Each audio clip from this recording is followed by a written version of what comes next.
Have you ever gone out with someone and thought, dang, why don't I like them? So that happened recently to me. And I was just like, dang, why don't I like him enough? Like, he had seen me on my social media and he said something. And so I was like, all right, like we can go for lunch or whatever. And I did that, but I just was not excited about him. And when I think about that, like we want to be with someone that is a fan of us, but we also have to be a fan of them. And if they're not really like speaking to our soul, if they're not speaking to our spirit, and they're just not someone that's like on our mind when we're not around them, because him and I talked on the phone for like a week and a half before we actually like met up, and I was like, yeah, I could do this or whatever.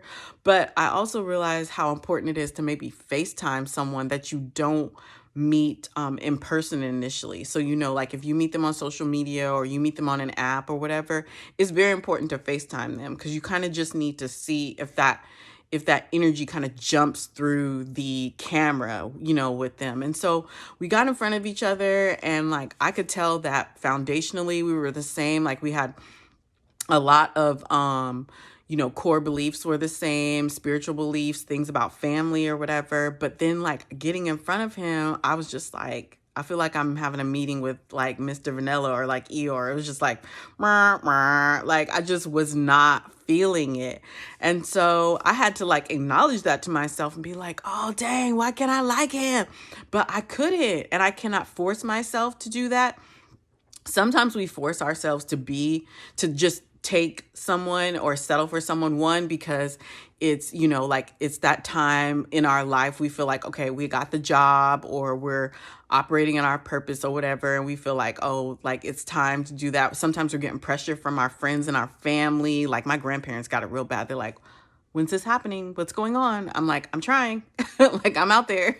But I cannot force a connection. Like I have to, I want loyalty, I want honesty, but I also want someone that I'm genuinely excited about and someone that just kind of like crosses my mind when I'm away from them in a healthy way. And I don't feel like duped, like I don't feel like, oh, I don't know what I'm doing. Like I want to walk into love. I don't want to fall into love and not know where I'm going. I want to feel like, you know what? I'm going to take a chance on him because, I feel good about that.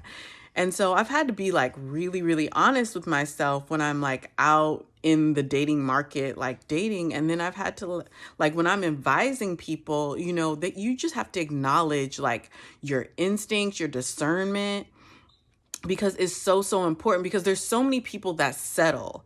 And then that's when you hear these little cheating scandals, or because, you just realize that they said, okay, they fit, but it didn't truly fit them. Or you have to be in a place where when you connect with someone, you're willing to fight for them. You're willing to meet their needs when you're not necessarily pleased with them, but you need to be overall pleased with them. And so that's what makes you fight for them. And that's what makes you meet their needs, because you're just truly into them and you want to communicate with them. You want to squash the discrepancies. You want to squash the beef sometimes.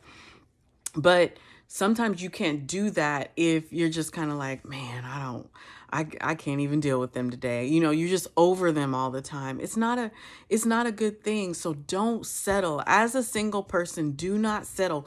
Get what you want. Like core wise and foundationally, you should be similar. Like, sometimes I've had some life coaching clients say, oh, I'm not sure if this person wants kids, so, I'm going to continue to deal with them. No, you want kids.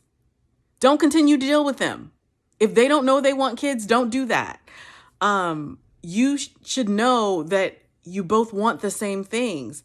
Maybe you both are like open and want to like, travel, or you are open to like picking a new city together. Like you need someone that is going to complement things, or have the same level of openness as you, or be able to shift with you, be able to pivot with you.